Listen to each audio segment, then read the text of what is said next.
గౌరవించుకోవడం మా బాధ్యత. ఫస్ట్ గౌరవించుకుంటాం, మంచి వాళ్ళకి కావాల్సిన డిమాండ్ అడుగుతాం. అంతే తప్ప వేరే గవర్నమెంట్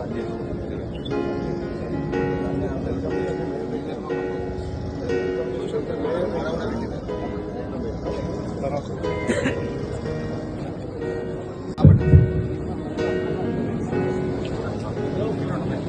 గౌరవనీయులు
ఇప్పుడు కార్యక్రమంలో మొదటగా మంత్రివర్యులు ఎమ్మెల్యే గారు కొండ లక్ష్మణ్ బాపూజీ గారి జయంతి సందర్భంగా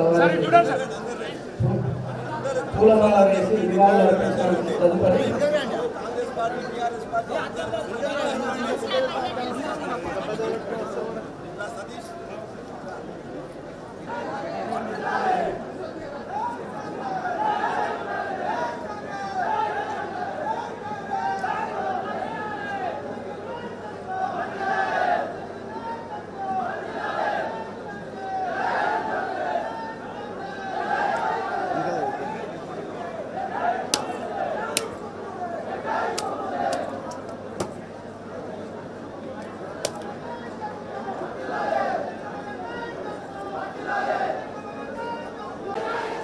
మొదటగా మంత్రివర్యులు ఎమ్మెల్యే గారు కొండ లక్ష్మణ్ బాపూజీ గారికి సభకు అధ్యక్షత వహించారు.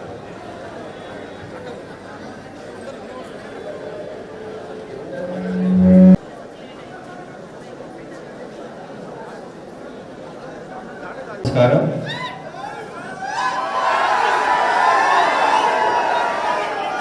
ఈ కార్యక్రమంలో మొదటగా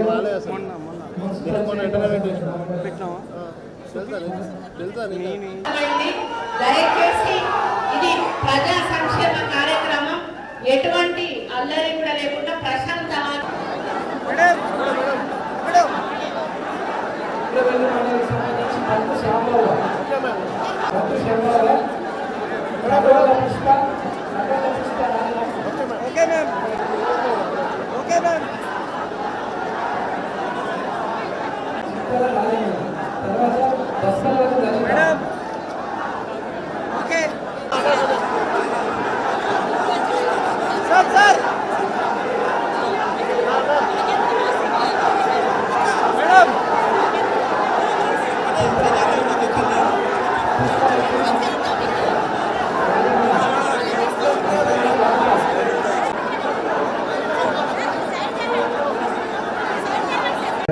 రెవెన్యూ డివిజన్ లో భాగంగా చేర్యాల పట్టణం, చేర్యాల రూరల్, కొమరవెల్లి, మద్దూర్, దూల్మెట్ట 4 మండలాలు ఒక పట్టణానికి సంబంధించిన కళ్యాణ్ లక్ష్మి షాదీ ముబారక్ చెక్కులు ఇవ్వడానికి మన పెద్దక్క,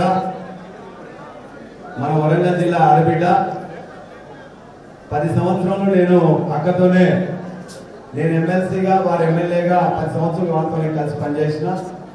మొట్టమొదటిసారి జనగామ నియోజకవర్గం చేర్యాలకు మా అక్క చెల్లెళ్లకు చెక్కులు ఇవ్వడానికి అని చెప్పేసి వచ్చింది కాబట్టి వారికి మీ అందరి తరఫున నా తరఫున చేయాల డివిజన్ ప్రజల తరఫున జనగామ ప్రజల తరఫున వారికి అఖండ స్వాగతం తెలియజేస్తున్నాక కొండా సురేఖ గారు తనదైన శైలిలో రాజకీయాలు చేస్తారు. అలా డబ్బా ఏదో వచ్చినాం మాట్లాడినాం కాదు. ఏ పార్టీలో ఉన్నా తను మంత్రిగా ఉన్నప్పుడు ఖచ్చితంగా ప్రజలకు ఏదైతే చెందాలో అక్కడ ఖచ్చితంగా కొట్లాడతారు, అడుగుతారు. ముఖ్యమంత్రి ఎవరున్నా పర్వాలేదు, జిల్లాల మంత్రులు ఎవరున్నా పర్వాలేదు, తను ఎమ్మెల్యేగా ఉన్నా మంత్రిగా ఉన్నా కూడా ఆ ప్రజల కోసం నిఖార్సుగా ఫైట్ చేసిన నాయకురాలు కొండా సురేఖ గారు. వారంటే మాకు చాలా గౌరవం. నాకు పెద్ద అక్కలాగా వారు కుమ్మరవెల్లి భక్తురాలు. మొట్టమొదటిసారి కుమ్మరవెల్లి వచ్చినప్పుడు వారి యొక్క దేవాదాయ శాఖ మంత్రిగా వచ్చి వారు ఏవైతే వారి మనోరాల కోసం మొత్తం కూడా సమర్పించుకోవాలో మొత్తం సమర్పించి ఆ తర్వాతనే మొత్తం కూడా మంత్రి గారు అన్ని కార్యక్రమాలు చేపట్టారు. కాబట్టి అదృష్టం చర్యలకు కావాల్సిన అడగడానికి కూడా నాకు ఒక తమ్ముళ్లాగా బరాబరిగా అడుగుతా, కొట్లాడతా. నేను ప్రతిపక్ష ఎమ్మెల్యే అయినా కూడా అక్క దగ్గర మాట్లాడి ఖచ్చితంగా చేపించుకుంటా అని చెప్పి కూడా నేను అక్కడ తెలియజేస్తా ఉన్నాను. మొట్టమొదటిసారి సిద్దిపేట పిలిస్తే మేము చెప్పినవి కూడా అక్క వెంటనే మా కడవెలకు పిలిచి సరిగ్గా కావట్లేదు, కొద్దిగా కాంట్రాక్టర్తో మాట్లాడాలంటే వెంటనే అధికారులతో కాంట్రాక్టర్ కి పని చేస్తాడా పీక్తాడా అని చెప్పేసి ఖచ్చితంగా మాట్లాడి ఆ కడవెలకు పిలిచి పని స్టార్ట్ చేపిస్తున్నారు అక్క. అదేవిధంగా దూర్మిట్టకు సంబంధించిన లైటింగ్ కూడా పనిచేయట్లేదు ఆపిందని చెప్పేసి అంటే ఎందుకు ఆపింది? ప్రభుత్వాలు అనేది వస్తుంటాయి, అది నిరంతర ప్రక్రియ, ఖచ్చితంగా చేయాలని చెప్పిండ్రు. ఆ పని కూడా మొదలవుతున్నాక ఆ రెండు పనులకు ఆ యొక్క గ్రామాల ప్రజల తరఫున మీకు నేను శిరస్సు వచ్చి నమస్కారం తెలియజేస్తున్నా, ధన్యవాదాలు తెలియజేస్తున్నా. అక్క మాకు ఏం లేవు, చిన్న ఉన్నాయక్క. మాకు చేర్యాలలో court sanction junior civil court, దానికి సంబంధించిన కొంతమంది స్టాఫ్ మీకు ఇప్పుడు ఇలా రిప్రజెంటేషన్ ఇస్తాక దయచేసి ఇచ్చినట్లయితే వాళ్ళందరూ కూడా ఉపయోగపడుతుందని చెప్పి తెలియజేస్తున్నాం. ఇవాళ శబాస్గూడెం రోడ్డు ఏదైతే ఉన్నదో దాన్ని చాలా ఇవాళ సింగిల్ రోడ్ అయిపోయింది. 15 రోజులకు ఒకసారి యాక్సిడెంట్ అవుతుంది, 4 రోజులకు ఒకరు చచ్చిపోతున్నారు. దయచేసి టిఆర్ రోడ్డుగా ఉంది, పంచాయత్ రోడ్డు కానీ లేకపోతే ఆర్ఎన్బి రోడ్డుగా మార్చి దాన్ని మీరు ఇమ్మీడియట్ గా చాలా ఉన్నాయి కానీ నేను అన్ని ఇప్పుడు చెప్పట్లేదు అక్క. ఆ ఒక్కటి మొన్న కూడా మీకు చెప్పిన ఇవాళ కూడా రిప్రజెంటేషన్ ఇస్తా. దయచేసి అది ప్రియారిటీ బేసిస్ లో ఆ రోడ్డు శాంక్షన్ చేయాలని చెప్పి నేను కోరుకున్నాక. అదేవిధంగా మద్దూరులో వీకర్ సెక్షన్స్ కి కొన్ని ఇంతకుముందే మీరు గత ప్రభుత్వాలు ఉన్నప్పుడే 2014 కంటే ముందు ఆ వీకర్ సెక్షన్స్ కి పట్టాలు ఇవ్వలేదు కానీ వాళ్ళు ఆల్రెడీ ఐడెంటిఫై చేసిండ్రు, పొజిషన్ లో ఉన్నారు. మీరు ఎంక్వైరీ చేయించి ఆ లబ్ధిదారులు కరెక్ట్ ఉంటే ఎవరైతే వాళ్ళు పార్టీలకు అతీతంగా వాళ్ళకు ఇమీడియట్ గా ఇవ్వాలని చెప్పేసి కోరాలని కోరుతున్నాం అక్క. మీకు మా మద్దూరు కానీ లేకపోతే చేర్యాల కానీ కొమరవెల్లి రిపోర్టర్లు అందరూ కూడా మేము ఎంగేసినట్టు ఉంటాం అక్క. వరంగల్ జిల్లాకి చివరిగా ఉంటాం, కొత్తగా సిద్దిపేట కలిపిండ్రు. మా వాళ్ళకి ఇటు వీళ్ళు కానీ ఇటు సిద్దిపేట పోతున్నాం మీరు కొత్త వాళ్ళు అంటున్నారు, ఇటు వరంగల్ పోతున్నాం మీరు చివరి వాళ్ళు అంటున్నారు. మా యొక్క రిపోర్టర్ మిత్రులందరికీ కూడా ఖచ్చితంగా ఇలా పట్టాలు కూడా ఇచ్చే విధంగా మీరు చర్యలు తీసుకోవాలని చెప్పి నేను కోరుతున్నాక. చివరిగా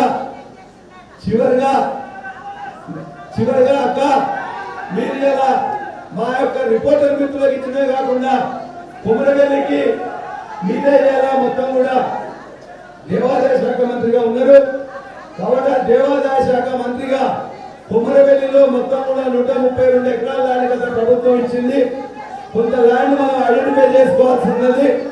ఆ ల్యాండ్ ని ఖచ్చితంగా మీరు మీ యొక్క ఎందుకంటే మీరు భక్తురాలు కాబట్టి ఖచ్చితంగా దాన్ని కూడా తీసుకొచ్చి దానికి ఖచ్చితంగా ఆ దేవాలయానికి చెందే విధంగా ఆక్రమణలకు గురి కాకుండా చూడాలని చెప్పేసి నేను మీకు విజ్ఞప్తి చేస్తూ చివరిగా మా అక్కలందరికీ కూడా ఇవాళ మొత్తం కూడా 250 మంది చెక్కులు ఇవ్వడానికి అని చెప్పేసి వచ్చిండ్రు. ఆ 250 చెక్కులు మీ చేతుల మీద ఇస్తున్నందుకు మీకు ధన్యవాదాలు తెలియజేస్తూ భవిష్యత్తులో కూడా చేర్యాల కానీ మద్దూరు కానీ కొమరవెల్లి కానీ మీరు ఎప్పుడు వచ్చినా కూడా మా యొక్క ఆత్మీయ స్వాగతం ఉంటుంది. మా అభివృద్ధి పనులలో కూడా మీరు మీ తమ్ముడిగా భావించి ఈ ప్రాంతానికి పనులు సాంక్షన్ చేయాలని మరొకసారి విజ్ఞప్తి చేస్తూ సెలవు. జై తెలంగాణ, జై తెలంగాణ. 10 నెలల కాలంలోనే దాదాపుగా 6-7 గ్యారంటీలను అమలు చేశాము. రాబోయే రోజుల్లో మేము మేనిఫెస్టోలో పెట్టిన ప్రతి ఒక్క కార్యక్రమాన్ని కూడా అమలు చేసే దిశగా ముందుకు పోతాము. కాబట్టి దానికి ప్రతి ఒక్కరి, ఎందుకంటే ప్రతిపక్షాల పాత్ర చాలా గొప్పది. ప్రతిపక్షాలు సహకరించినప్పుడు ప్రభుత్వం ఇంకా ఉత్సాహంతో వాళ్ళ సలహాలు సూచనలు తీసుకుని ముందుకు పోయేటువంటి అవకాశం ఉంటుంది. కాబట్టి ఈ వేదిక మీద నుంచి మన సోదరుడికి రాజేశ్వర రెడ్డి గారికి కానీ, మరి టిఆర్ఎస్ ప్రతిపక్ష పార్టీ అయినటువంటి మరి కేసీఆర్ కానీ కేటీఆర్ గారు కానీ ఒక్కటే విజ్ఞప్తి చేస్తా ఉన్నాను. మీరు మంచి సలహాలు సూచనలు ఇవ్వండి. ఒక మంచి వాతావరణంలో తెలంగాణను అభివృద్ధి పదంలో నడిపించడానికి మనం అందరం కూడా ముందుకెళ్ళి తెలంగాణ ప్రజల సంక్షేమము, అభివృద్ధి, మరి విద్య, వైద్యం, ముఖ్యంగా విద్య మీద, వైద్యం మీద, అభివృద్ధి మీద, సంక్షేమం మీద, ఈ 4 మీద రేవంత్ రెడ్డి గారు ప్రత్యేక దృష్టి పెట్టారు. కాబట్టి వాటిని మరి అమలు పరిచే దిశగా అందరం కలిసినట్టుగా ప్రజలకు సేవలు అందిద్దామని తెలియజేసుకుంటూ ధన్యవాదాలు తెలియజేస్తా ఉన్నాను. ఈ యొక్క కార్యక్రమం చాలా మంచి కార్యక్రమం. ఏ కార్యక్రమం అయినా, ఏ ప్రభుత్వం అధికారంలో ఉన్నా కూడా ఒక కార్యక్రమం తీసుకున్నప్పుడు అది ప్రజలకు మేలు కలిగేదైతే ప్రభుత్వాలు మారినా కూడా ఆ కార్యక్రమాన్ని కొనసాగించవలసిన బాధ్యత ఆ ప్రభుత్వాల మీద ఉంటుంది. మరి గతంలో రాజశేఖర రెడ్డి గారు అధికారంలో ఉన్నప్పుడు ఆరోగ్యశ్రీ కానీ 108, 104, 102 సర్వీసులను వారు ప్రవేశపెట్టి నిరుపేద ప్రజలకు మరి ఎంతో ఆరోగ్య విషయంలో సహాయ సహకారాలు అందించినప్పుడు మరి ఆ కార్యక్రమాన్ని మన తెలంగాణ వచ్చినాక టిఆర్ఎస్ ప్రభుత్వం కూడా కొనసాగించడం జరిగింది. ఇది తెలంగాణ రాష్ట్ర ఆర్థిక పరిస్థితి అస్తవ్యస్తంగా ఉంది అని మేము అధికారంలోకి వచ్చినప్పుడే చెప్పాము. ఆర్థిక వ్యవస్థను సరిదిద్దుకునే క్రమంలో ఈ రోజు మన ప్రభుత్వం ముందుకు నడుస్తా ఉంది. కొంత వెనక ముందు అయినా కూడా ఏవైతే ఇబ్బందులు పడుతున్నటువంటి పెండింగ్ బిల్లులు ఉన్నటువంటి కాంట్రాక్టర్స్ కానీ, ఇంకా ఏ శాఖల్లో ఉన్నటువంటివి కానీ తప్పనిసరిగా పూర్తి స్థాయిలో వాళ్ళకి చెల్లించేటువంటి బాధ్యత మరి కాంగ్రెస్ ప్రభుత్వం తీసుకుంటుంది. కానీ మీరు ఎవరు కూడా నిరాశ చెందాల్సిన అవసరం లేదు అని కూడా నేను తెలియజేస్తా ఉన్నాను. రేవంత్ రెడ్డి గారు ముఖ్యమంత్రిగా ప్రమాణ స్వీకారం చేసినప్పటి నుంచి కూడా ఆహర్నిశలు 18 గంటలు కూడా పని చేస్తూ మరి రైతుల కోసము, మహిళల కోసము, ప్రతి ఒక్కరి కోసము మంచి జరగాలనేటువంటి ఉద్దేశంతో 6 గ్యారంటీల పథకాన్ని తీసుకొచ్చి అందరి దగ్గర కూడా అప్లికేషన్స్ తీసుకున్న విషయాన్ని కూడా ఈ సందర్భంగా నేను మీ దృష్టికి తీసుకొస్తా ఉన్నాను. మరి ఈ విధంగా రైతులకు రుణమాఫీ కానీ, రైతు భరోసా కానీ ఈరోజు చేసినటువంటి మాట తప్పకుండా, ఇచ్చిన మాట తప్పకుండా నెరవేర్చిన ఘనత మన రేవంత్ రెడ్డి గారికి దక్కుతుందని కూడా ఈ సందర్భంగా విజ్ఞప్తి చేస్తా ఉన్నాను. కాబట్టి ఇది పేదల ప్రభుత్వం. ప్రతి నియోజకవర్గానికి కూడా 3500 ఇళ్లను మంజూరు చేయడం జరిగింది. దానికి విధి విధానాలు రూపొందించిన తర్వాత తప్పకుండా నిరుపేదలు అర్హులైన వాళ్ళని గుర్తించి ఆ ఇళ్లను కూడా మంజూరు చేసి మీకు ఇవ్వడం జరుగుతుంది అనేది కూడా నేను ఈ సందర్భంగా విజ్ఞప్తి చేస్తా ఉన్నాను. మరి ఇప్పటి వరకు మన రాజేశ్వర రెడ్డి గారు వారి స్థానిక సమస్యల గురించి చెప్పారు. అవన్నీ కూడా వారు రిప్రజెంటేషన్ రూపంలో ఇస్తే ఇక్కడ ఇన్ఛార్జ్ మంత్రిగా నా వంతు సహకారము పార్టీలకు అతీతంగా, ఎందుకంటే మీరు అడిగేది మీ సొంత ఇంటికో, మీ సొంత ఫామ్ హౌస్కో, మీ సొంత పొలానికో అడుగుతలేరు, ప్రజల కోసం అడుగుతున్నారు.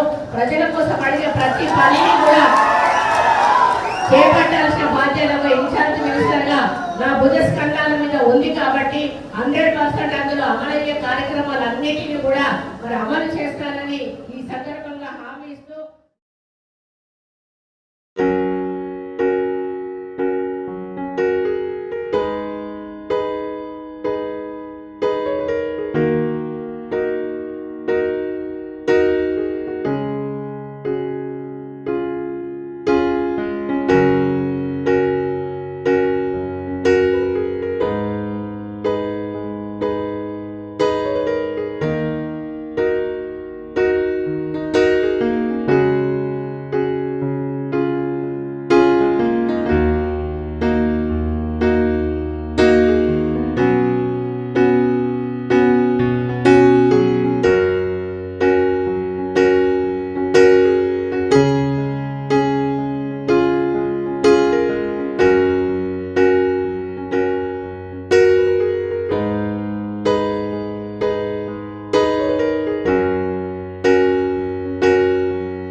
తక్కువ సమయంలో మీ వ్యాపార సామ్రాజ్యాన్ని పెంచుకోవాలనుకుంటున్నారా?